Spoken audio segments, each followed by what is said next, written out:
Hello everyone. तो कैसे हो आप सब। आई होप कि आप सभी लोग बहुत अच्छे होंगे, अपनी पढ़ाई जो है अच्छे से कर रहे होंगे।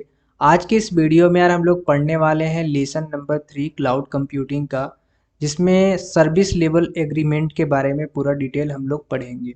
लेसन नंबर 3 के अंदर आपका एक क्वेश्चन बनता है कि व्हाट इज ए एसएलए, जिसका फुल फॉर्म होता है सर्विस लेवल एग्रीमेंट। इसके बारे में आपको डिटेल से पूछ लेगा। सेकंड ये पूछता है कि ये कितने टाइप से हमारे service level agreement cloud computing के अंदर होते हैं। एक और क्वेश्चन इसमें बनता है लाइफ साइकिल के बारे में पूछ लेता है कि एसएलए की लाइफ साइकिल क्या होती है या किस तरह से प्रेजेंट की जाती है। तो ये मेनली रूप से देखा जाए तो तीनों एक ही क्वेश्चन है, ठीक है। एक ही क्वेश्चन से तीनों क्वेश्चन बने हुए हैं, क्योंकि पूरा फंडामेंटल हम इसके अंदर कवर कर रहे होंगे। तो चलिए आज के इस वीडियो को शुरू करते हैं। शुरू करने से पहले यदि चैनल पे आप नए हो तो चैनल को सब्सक्राइब कर लेना। बहुत ही सिंपल वे में हम लोग समझने वाले हैं एसएलए को। चैप्टर का नाम है आपका सर्विस लेवल एग्रीमेंट, ठीक है। सर्विस लेवल एग्रीमेंट, जिसको हम लोग शॉर्ट फॉर्म में एसएलए बोलते हैं। तो इसका पूरा का पूरा मैनेजमेंट किस तरह से होता है क्लाउड कंप्यूटिंग के अंदर, वो आपको यहाँ देखने को मिलेगी। ये क्वेश्चन काफ़ी इंपॉर्टेंट है, तो इसको कोई भी स्टूडेंट मिस नहीं करेगा। एसएलए का थोड़ा सा हम लोग फुल फॉर्म समझते हैं। एसएलए का फुल फॉर्म होता है एसएलए, ठीक है। एस फॉर होता है सर्विस, एल फॉर होता है लेवल, और ए फॉर होता है एग्रीमेंट। लास्ट क्लास में हमने सर्विस का मॉडल पढ़ा था, ठीक है, कि कितने टाइप से हम लोग सर्विस प्रोवाइड कराते हैं क्लाउड कंप्यूटिंग के अंदर। और आज की इस क्लास में हम लोग उसी सर्विस का किस तरह से एग्रीमेंट होता है, राइट, वो हम लोग देखने वाले हैं। तो सभी लोग को याद हो गया, एसएलए का फुल फॉर्म होता है सर्विस लेवल एग्रीमेंट। दूसरी चीज़ यहाँ पे कि हमारा एसएलए जो होता है वो कहाँ पे यूज किए जाते हैं। तो ये बेसिकली जो टेलीकॉम कंपनियां होती हैं, ठीक है, टेलीकॉम कंपनियां का मतलब हो गया कि जो नेटवर्किंग से वर्क करती हैं, वहाँ पे हमें एसएलए का यूज होता है, ठीक है। तो टेलीकॉम कंपनियां, इंटरनेट सर्विस प्रोवाइडर और आईटी सर्विस प्रोवाइडर में हमें एसएलए को देखने को मिलता है, यानी सर्विस लेवल एग्रीमेंट को देखने को मिलता है। अब इसके बाद से थोड़ा सा अब हम लोग डिटेल में समझेंगे कि सर्विस लेवल एग्रीमेंट क्या है। एसएलए का फुल फॉर्म हमने क्या बताया, सर्विस लेवल एग्रीमेंट। तो यहाँ से एक चीज़ निकल के आएगी कि हमें इसके अंदर जो भी सर्विसें प्रदान करेंगे, जो भी सर्विसें हम किसी भी कस्टमर को प्रोवाइड कराएंगे, उसका एक एग्रीमेंट होगा। लास्ट में हमारा एग्रीमेंट है, ठीक है। एग्रीमेंट कब होता है, जब हम किसी भी प्रोडक्ट पे या तो उसे वारंटी या तो उसे हम गारंटी देते हैं, ठीक है। एसएलए कब लागू होता है, जब हम किसी भी प्रोडक्ट पे, ठीक है, किसी भी प्रोडक्ट पे हम या तो उसे गारंटी देंगे या तो उसे हम वारंटी देंगे, वहाँ पे हमारा एग्रीमेंट स्टार्ट होता है। तो सर्विस लेवल एग्रीमेंट के अंदर भी सेम चीज़ें होती है कि जब कभी भी हम किसी भी कस्टमर को, किसी भी ग्राहक को सर्विस जब प्रोवाइड करते हैं, ठीक है, जब हम उसे कोई भी सर्विस देने का वादा करते हैं, तो उसको हम क्वांटिटी के साथ साथ, यानी जो हमारा प्रोडक्ट है उसके साथ साथ हम उसको और एक्स्ट्रा चीज़ें देते हैं, जैसे कि वारंटी और गारंटी। तो इस तरह के जो चीज़ें होती हैं, जैसे कि हमारा सपोर्ट का एग्रीमेंट होता है, गारंटी का होता है, वारंटी का होता है। तो इस तरह के जो हम एक प्रोडक्ट के ऊपर इन्वेस्ट करते हैं, जो चीज़ें या जो चीज़ें हम लोगों को एक कस्टमर के थ्रू बात होती है, वही हमारा क्या होता है, एग्रीमेंट होता है। अब सपोज दैट सिंपल वे में समझेंगे कि मान लो कि आपने एक बल्ब खरीदा, ठीक है, एक आपने 100 रुपए की बल्ब खरीदा। अब वो 100 रुपए की बल्ब जो है वो उसमें आपको 1 ईयर का वारंटी मिलता है या फिर गारंटी मिलता है, ठीक है। मान लो कि गारंटी मिलती है 1 साल की। उसमें क्या है, कहा जा रहा है आपसे कि अगर वो जो बल्ब है वो अगर आपका 1 साल के अंदर फ्यूज हो जाती है, तो या तो मैं इसे बनवा दूंगा या तो फिर ये क्या हो जाएगा, आपका एक्सचेंज हो जाएगा। तो यहाँ पे आप जो सर्विसेज दे रहे हैं उसमें एक एग्रीमेंट कर रहे हैं, ठीक है। एग्रीमेंट आपने क्या किया कि हम उस पार्टिकुलर प्रोजेक्ट का या पार्टिकुलर जो हमारे पास प्रोडक्ट है उसका हम गारंटी या वारंटी दे रहे हैं। ठीक है, तो हमारा SLA आई होप कि आप सभी लोग को शॉर्टकट में समझ में आ गया होगा कि यह एक ऐसा सर्विस प्रोवाइडर होता है जहां पे हम अपने ग्राहक के लिए एग्रीमेंट करते हैं। अब वो एग्रीमेंट जो है वो हम जो भी उससे प्रॉमिस करेंगे वो हो सकता है कि सपोर्ट के लिए हो, जैसे कि गारंटी या फिर वारंटी, ये हो सकते हैं। ठीक है, तो ये चीज़ें हैं। आई होप कि आप सभी लोग SLA के बारे में ज़रूर समझ लिया होगा। SLA का यूज हम अधिकतर कहाँ पे करते हैं, तो जो टेलीकॉम कंपनियां होती हैं, जो इंटरनेट सर्विस प्रोवाइड कराती हैं और IT सर्विस जो प्रोवाइड कराती हैं, वो सारे जहां हम SLA का यूज करते हैं। जैसे कि मैं एग्जांपल में थोड़ी कंपनी कुछ बता देता हूं, जैसे हो गया एयरटेल, जियो, इस तरह के जो कंपनियां हैं वो IT सेक्टर यानी टेलीकॉम कंपनियां या फिर IT सेक्टर में वर्क करती हैं। तो यहाँ पे हमें SLA को देखने को मिलती है। ठीक है, बिकॉज SLA जो है हमारा यानी सर्विस लेवल एग्रीमेंट जो है वो पूरा का पूरा जो है क्लाउड के अंदर आता है।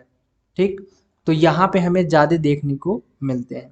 अब हम बात करेंगे यहाँ पे SLA के टाइप्स की, जो कि आपको यहाँ पे मेनली रूप से जो है वो आपको 3 काफ़ी इंपॉर्टेंट है, बट आपको 4 यहाँ पे एग्जाम के अंदर पूछे जाएंगे, तो चारों आपको लिखने हैं। ठीक है, पहला जो आपका होता है उसे हम लोग बोलते हैं सर्विस बेस्ड SLA। ठीक है, सर्विस बेस्ड SLA का मतलब हो गया कि एक ऐसा SLA होगा यानी सर्विस लेवल एग्रीमेंट आपका ऐसा होगा जो सर्विस के बेस पे होगा। दूसरा हमारा है customer base SLA। Customer base SLA के अंदर क्या होगा कि एक आपके पास ऐसी सर्विस आएगी जहां पे कस्टमर के हिसाब से आपको एग्रीमेंट करने होंगे। फिर आपका मल्टी लेवल SLA आता है। इसके बाद फिर एक और आता है जिसे हम लोग बोलते हैं कॉन्टैक्ट बेस SLA। तो ये 4 टाइप से आपको SLA याद रख लेने हैं। सबसे पहले हम लोग बात करेंगे यहाँ पे सर्विस बेस SLA के बारे में।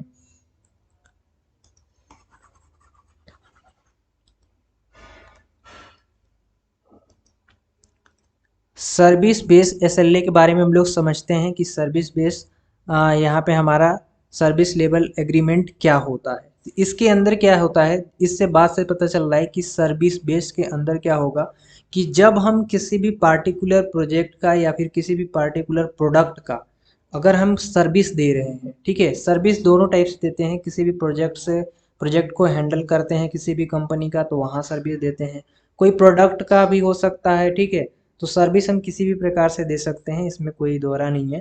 तो यहाँ पे एक चीज़ें समझने हैं कि ये जो हमारा सर्विस लेवल एग्रीमेंट स्टार्ट होगा वो सर्विस बेस पे ही स्टार्ट होगा। अगर हम किसी को सर्विस दे रहे हैं, ठीक है, तो उसी बेस पे हमारा एग्रीमेंट स्टार्ट होगा। ठीक है, नहीं कि कोई कस्टमर के अनुसार होगा। फर्स्ट में हमारा किसके प्रायोरिटी देंगे, या तो अगर हम कोई प्रोडक्ट को सर्विस दे रहे हैं, राइट, या फिर हमारा कोई प्रोजेक्ट है जिस पे हम किसी कंपनी के लिए काम कर रहे हैं, तो यहाँ पे हम इस अनुसार जो है हमारा एग्रीमेंट होता है सर्विस बेस के अंदर। तो इसमें सभी ग्राहक पर एक स्टैंडर्ड यानी सर्विस लेवल एग्रीमेंट लागू होता है, यानी जितने भी यहाँ पे आल कस्टमर होते हैं सभी कस्टमर पे एक स्टैंडर्ड लागू होता है जो समान सेवा अनुबंध करते हैं, और ये उपयोगी होते हैं। जो हमारी कंपनी विभिन्न संकल्प और प्रतिक्रिया समय के साथ कई सेवाएं प्रदान करती हैं। उदाहरण के लिए जैसे इसमें दिया गया है कि प्रीमियर की मानक सेवाएं, घटना प्रकार की अनुरोध प्रकार की सेवाएं, ठीक है, सेवाएं के बीच कोई अन्य अंतर। कहने का मतलब यहाँ पे है सर्विस बेस SLA, इसको थोड़ा सा अच्छे से समझना बिकॉज ये एग्जाम के अंदर आते हैं। ठीक है, हम सबसे पहले पढ़ रहे हैं सर्विस बेस्ड SLA के बारे में, सर्विस लेवल एग्रीमेंट के बारे में। तो इसके अंदर हमारा एक ऐसा एग्रीमेंट हो रहा है जो काम कर रहा है किसके थ्रू, सर्विस के थ्रू। मतलब कि अगर हम मान लो कि अगर हम एयरटेल जो कंपनी है या जियो जो कंपनी है उसके लिए हम क्या कर रहे हैं, एक सर्विस ले रहे हैं। ठीक है, एयरटेल कोई भी सर्विस दे सकती है, मान लो उनका सिम यूज कर रहे हैं और कुछ भी यूज कर रहे हैं। ठीक है, तो वो उन्होंने क्या कहा कि हमारी अगर सिम लोगे, ठीक है, या फिर ऐसे उन्होंने उन लोगों ऐसे ऑफर निकालते हैं जैसे कि मान लो कि अगर मोबाइल लोगे, हमारी अगर कंपनी का मोबाइल लेते हैं आप, तो आपको सिम फ्री में मिलेगा। या फिर आपको डायरेक्ट ऐसे प्रपोज किया जाएगा कि आप मेरा सिम खरीद लो, 1 मंथ का 2 मंथ का आपको क्या मिलेगा, रिचार्ज फ्री मिलेगा। या आप एयरटेल में हो तो जियो में कन्वर्ट करा लो, या जियो में हो तो एयरटेल में कन्वर्ट करा लो, आपको 1 महीने का जो है क्या रिचार्ज फ्री मिलेगा, आपको कोई पैसे देने की ज़रूरत नहीं है। तो यहाँ पे आपके साथ वो क्या कर रहे हैं, एक एग्रीमेंट कर रहे हैं जिसमें ये आपको बता रहे हैं कि जितने भी हमारे पास ग्राहक हैं, सभी ग्राहक के लिए, कोई भी ग्राहक हो अगर वो एक कंपनी को छोड़ के अगर मेरी कंपनी के अंदर शिफ्ट होता है तो हम उसे क्या कर रहे हैं, 1 महीने का फ्री रिचार्ज दे रहे हैं। आप एयरटेल से जियो में जा रहे हो या जियो से एयरटेल में जा रहे हो, इसका मतलब है कि आपकी जो सर्विसें मिल रही है वो सबके लिए लागू हो रहा है, ऐसा नहीं कि एक व्यक्ति के लिए लागू हो रहा है। तो उसी को हम कहते हैं service based service level agreement. अब हम बात करेंगे सेकेंड जो है हमारा कस्टमर बेस एसएलए। अब ये कस्टमर बेस एसएलए क्या होता है, यह ग्राहक या ग्राहकों का एक समूह या एक ही व्यवसाय के क्षेत्र द्वारा सभी अनुबंधित सेवाओं पर लागू होता है। ये कस्टमर के थ्रू लागू होता है। बहुत सारे ऐसे जो हमारे पास प्रोडक्ट्स होते हैं जिसमें कि हम क्या कहते हैं कि मान लो कि एक कपड़े की दुकान पे गए, हमने जीन्स देखा, अब जीन्स की जो कीमत है वो कीमत है 300 रुपये, ठीक है। बट हमने जो हमारे पास जो दुकानदार है उनसे हमने बोला कि मुझे ये जो जीन्स है वो पसंद आ गई है, ये यहाँ पे आपको 300 रुपये का एमआरपी है, बट ये मुझे 250 रुपये में चाहिए, ठीक है। तो अगर वो जो दुकानदार है उसको अगर पड़ता पड़ रहा होगा उसमें, अगर उसको उसमें कमीशन मिल पा रही होगी तो वो आपको वो चीज़ें दे देगी। तो ये जो एग्रीमेंट हुआ, ये एग्रीमेंट हो रहा है कस्टमर की तरफ से, ना कि दुकानदार की तरफ से। इसे हम लोग बोलते हैं customer base service level agreement. ये एग्रीमेंट जो बन रही है वो बन रही है कस्टमर के थ्रू, ना कि ये बन रही है आपका किसके थ्रू, दुकानदार के थ्रू, ठीक है। तो इस व्यवसाय के अंदर क्या होता है, इस व्यवसाय कस्टमर बेस के अंदर होता है कि जो भी आपका एग्रीमेंट होगा वो कस्टमर के थ्रू होगा, ठीक है। अब मान लो कि हम कस्टमर है, अगर हमें जैसे प्रोडक्ट चाहिए वैसे ही तो हम खरीदेंगे, ठीक है। अगर हमें जो चीज़ें चाहिए वो हमें मिल नहीं रही है तो हम आपका प्रोडक्ट क्यों खरीदेंगे, ठीक है। तो ऐसे एग्रीमेंट को हम बोलते हैं कस्टमर बेस्ड एग्रीमेंट।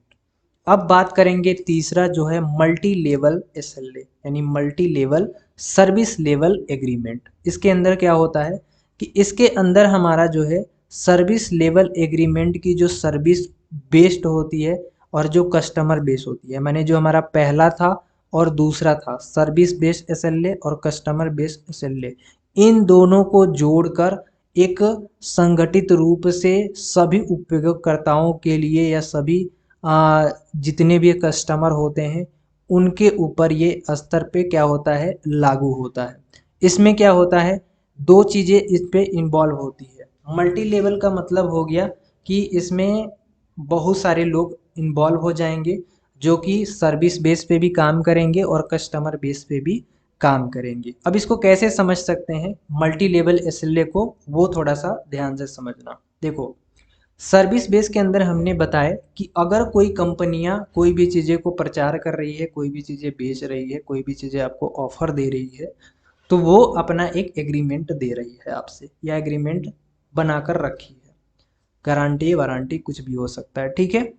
अगर कस्टमर है तो कस्टमर में हमने बताया कि अगर कस्टमर चाहता है कि हमने एक एग्रीमेंट बनाते हैं और इस पे हमको प्रोडक्ट चाहिए, ठीक है, तो इसमें दोनों चीज़ इन्वॉल्व होते हैं मल्टी लेवल एसएलए के अंदर। यानी आप इसके अंदर क्या कर सकते हो, सर्विस बेस भी काम कर सकते हो और कस्टमर बेस भी काम कर सकते हो। मतलब कि आपका वो जो कंपनियां हैं जैसे कि दुकानदार मान लो जो है वो भी आप पे एग्रीमेंट साइन करा सकता है और आप कस्टमर जो होते हैं कस्टमर भी आपके ऊपर साइन करा सकते हैं। मतलब इसमें दोनों लोग शामिल होते हैं, तो इसे ही हम बोलते हैं multi level service level agreement. अब हम बात करेंगे कॉन्टैक्ट बेस एसएलए के बारे में जो कि फोर्थ है, राइट। ये उतना इम्पोर्टेंट नहीं है बट आपके सिलेबस के अंदर है तो आप पढ़ना जरूरी है। Contact base SLA, contact base के अंदर क्या होता है, जैसे कि मान लो कि आपका मोबाइल में कांटेक्ट है तो आपको जितने लोग कांटेक्ट में हैं उतने ही लोग को तो आप एक सर्विस दे सकते हो, ठीक है। ऐसा तो नहीं है कि पूरे लोग को सर्विस दे सकते हो, आप जितने लोगों को कांटेक्ट में रहोगे उतने लोग को सर्विस दे सकते हो। तो कांटेक्ट बेस्ड सर्विस के अंदर यही होती है। इसके अंदर वो चीज़ें होती है जो जो लोग आपके कांटेक्ट में रहते हैं आप उनको उन पे विशेष ध्यान रखकर कांटेक्ट बेस्ड सर्विस को लागू लागू करते हैं। जैसे कि मान लो एक हमारे फैमिली के हैं, मान लो 5 हमारे फैमिली के हैं, 1 2 3 4 5, ठीक है। अब जो प्रोडक्ट हम अपने फैमिली को जितने रेट के अंदर देंगे वो हम बाहर के लोगों को नहीं देंगे, 100% नहीं देंगे। अगर हम कोई कपड़े मान लो 300 में हम बेच रहे हैं, तो अगर हमारा वो कोई निजी व्यक्ति थे जो कांटेक्ट के अंदर आते हैं, तो उसको हम लोग ये 300 को क्या कर देंगे, 250 कर देंगे या 200 कर देंगे, ठीक है। तो ये हमारा होता है जो हमने कम किए हैं, जिस थ्रू कम किए हैं, ये हमारा कांटेक्ट बेस आ जाता है। कांटेक्ट बेस में क्या होता है, किसमें आपके कुछ लोग कांटेक्ट रहते हैं जिसके थ्रू आपके क्या करते हैं, चीज़ों को बेचते हैं। तो इसमें दुकानदार ही दुकानदार को बेचता है, एक दुकानदार जो है दूसरे दुकानदार को बेचता है जिससे कि वो भी मुनाफा कमाना चाहता है। तो इसमें कांटेक्ट बेस होते हैं, जैसे एक दुकानदार है उसके कितने कांटेक्ट हो सकते हैं, 100 कांटेक्ट्स हो सकते हैं, राइट। मैक्सिमम तो बहुत हो सकता है, बट मान लो कि मिनिमम 100 हो गया। अब 100 क्या होगा कि 100 उसके कांटेक्ट में रहेंगे, तो जो 100 को जिस रेट से देगा ना, जो एग्रीमेंट इसकी 100 लोगों से होगी, वो अन्य जो lot of student, sorry lot of जो पीपुल्स हैं उनके साथ इनका कांटेक्ट नहीं बनेगा, ठीक है। मैंने उन सारे लोगों के साथ वो रेट नहीं देगी, ठीक। क्योंकि एक दुकानदार दुकानदार के बारे में समझता है कि वो उसको बेचेगा तो उसको कितना फायदा आएगा, उस हिसाब से उसको रेट लगाता है। तो ये हमारा होता है कॉन्टेक्ट बेस्ड एसएलए, राइट। तो आई होप कि आप सभी लोग एसएलए के बारे में, सर्विस लेवल एग्रीमेंट के बारे में ज़रूर समझ गया होगा कि सर्विस लेवल एग्रीमेंट एक पूरा का पूरा, हम जो भी सर्विस, जो भी प्रोजेक्ट या फिर जो भी प्रोडक्ट प्रोवाइड करा रहे हैं उस पे हम एक एग्रीमेंट बनाएंगे, या तो वो एग्रीमेंट गारंटी का हो सकता है या वो वारंटी का हो सकता है, ठीक है। अब बात आती है एक और क्वेश्चन, यहाँ पे आपका एसएलए मैनेजमेंट प्रोसेस दिया हुआ है, वैसे ये पूछता नहीं है, फिर भी आप पढ़ लेना, ठीक है। सर्विस लेवल एग्रीमेंट को मैनेज करने के कुछ प्रोसेस हैं। सबसे पहले क्या है कि आपका जो भी कंपनियां हैं, ठीक है, क्या उनकी एडवांटेज है जो अन्य अदर जो कंपनी है उनके competitive में, आपके पास क्या एडवांटेज है, आप क्या अपने कंपनी को एडवांटेज दे सकते हो, वो चीज़ मेन देखा जाता है। क्योंकि आपका सर्विस लेवल एग्रीमेंट तभी आपका साइन होगा या ये तभी आगे बढ़ सकता है जब आपका वो चीज़ें, आपकी गुड कंपनी होगी अनदर कंपनी से। गुड कंपनी कब होगी, जब आपकी प्रोडक्ट में दम होगा। कैसे समझ सकते हैं, मान लो कि आप अगर लाइट यूज करते होगे तो सबसे ज़्यादा सूर्या का लाइट यूज करते होगे, ठीक है। क्योंकि सूर्या कंपनी जो है उन्होंने अपना जो भी बल्ब आविष्कार किया था, जो भी बनाया था, उन्होंने उस चीज़ पे ट्रस्ट दिखाया, ठीक है। ये काफ़ी दिन तक चलते थे और अच्छे चलते थे, इसके लिए काफ़ी लोग उस पर ट्रस्ट किया और सूर्या कंपनी को आगे बढ़ाया। तो यहाँ पे एसएलए ये एक सर्विस लेवल एग्रीमेंट भी अच्छी दी, ठीक है, सारी चीज़ें अच्छी दिए। तो यहाँ पे इसका जो मैनेजमेंट है वो अच्छे से हुआ। तो गुड एसएलए मैनेजमेंट हम कैसे कैसे डिफाइन कर सकते हैं, तो एग्री यानी इसके लिए आपको सहमत होगा, realise condition that our company can handle. दूसरा क्या दिया गया है, meet the expectations of our customer, ठीक है। आपको लोगों से जैसे अपना एक्सपीरियंस होता है, एक्सपेक्टेशंस जो होती है कस्टमर का, वो आपको मिल के ही मिलेगा, ठीक है। आपको मिलने पड़ेंगे कस्टमर के साथ। जैसे आपने कोई भी चीज़ें बेचे, अब उसको बेचने के बाद आपको उससे एक्सपीरियंस लेना है, तो उससे आपको मिलने पड़ेंगे कि हमने जो आपको प्रोडक्ट दिया था वो आपके लिए क्या बेहतर है या नहीं है। अब जैसे कि आपको कोई नया प्रोडक्ट आपने लॉन्च किया है, वो प्रोडक्ट आप बेच रहे हो किसी किसी के पास, अब वो क्या कर रहे हैं, यूज कर लेंगे, फिर अगर आप उनसे एक्सपीरियंस नहीं लोगे तो पता नहीं चलेगा कि आप में कमी क्या है। और कमी जब तक नहीं पता चलेगी आप उसको क्या करोगे, अच्छे नहीं कर कर पाओगे। कमी पता चलेगी तभी तो उसकी भरपाई करेंगे। तो ये चीज़ होता है। तो सर्विस लेवल अग्रीमेंट को आप इस तरह से बढ़ा सकते हैं।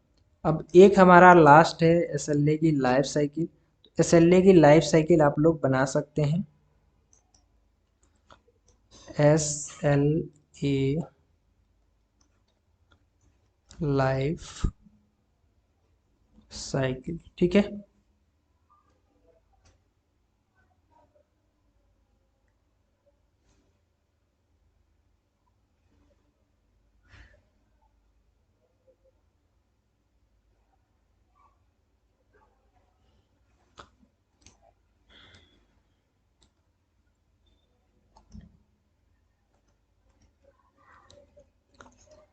तो लास्ट में आपका SLA लाइफ साइकिल यानी सर्विस लेवल एग्रीमेंट की लाइफ साइकिल किस तरह से बनती है वो आपसे पूछा जाता है। तो हम SLA का जो है वो लाइफ साइकिल बनाते हैं। सबसे पहले बीच में आप यहाँ पे एक SLA बना सकते हैं इस तरह से, SLA यहाँ पे लिख देना लाइफ साइकिल, ठीक है। इसके बाद फिर सबसे फर्स्ट जो आपका यहाँ पे होगा, ठीक है, यहाँ पे हमारा क्या होगा, डिस्कवर सर्विस प्रोवाइडर, यहाँ पे लिख देंगे सर्विस प्रोवाइडर, सर्विस प्रोवाइडर होना चाहिए, ठीक है। दूसरे में आप यहाँ पे लिख देना डिफाइन SLA, ठीक है। नीचे आएंगे यहाँ पे तीसरे में लिख देना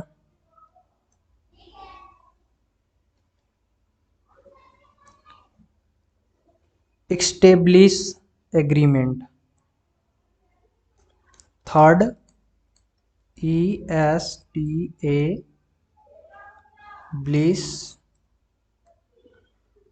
एग्रीमेंट, ठीक है। नीचे यहाँ पे चौथा लिख देना मॉनिटर SLA,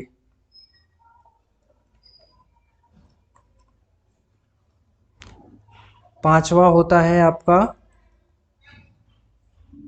पांचवा यहाँ पे लिख देना टर्मिनेट SLA,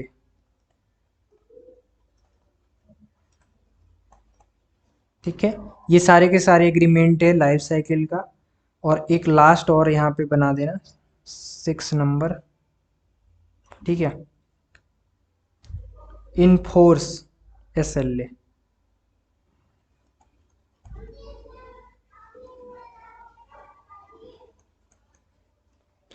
अब इसको आप लोग इस तरह से, लाइफ साइकिल का मतलब होता है जैसे कि साइकिल का जो पहिया होता है उस तरह से इसको गोलेकार में बना देना, एक दूसरे के साथ इस तरह से आपका SLA बनता है, ठीक है। तो ये पूरा का पूरा बन गया आपका सर्विस लेवल एग्रीमेंट के लाइफ साइकिल। तो आई होप कि आप लोग इसको बना लेना, राइट। नोट्स के लिए आपको क्या करने हैं, नोट्स के लिए आपको डिस्क्रिप्शन के अंदर वेबसाइट के हमने लिंक दिया है, वहाँ पूरा आपको नोट्स मिल जाएंगे, वहाँ से आप ले सकते हैं। टेलीग्राम ज्वाइन कर लेना, RK स्टडी 2.0 के नाम से है, राइट। वहाँ पे आपको नंबर मिल जाएंगे मेरे, वहाँ से आप मुझे कांटेक्ट कर सकते हैं। वेबसाइट से भी हमने वहाँ पे लिंक दे दिया है, व्हाट्सएप का, इंस्टाग्राम का, वैसे आप हमको हमसे बात कर सकते हैं, ठीक है। कोई भी प्रॉब्लम हो बता सकते हैं, नोट्स ले सकते हैं। और कोई प्रॉब्लम हो तो आप नीचे कमेंट करके बता देना। आज की इस वीडियो में बस इतना ही, तब तक के लिए जय हिंद।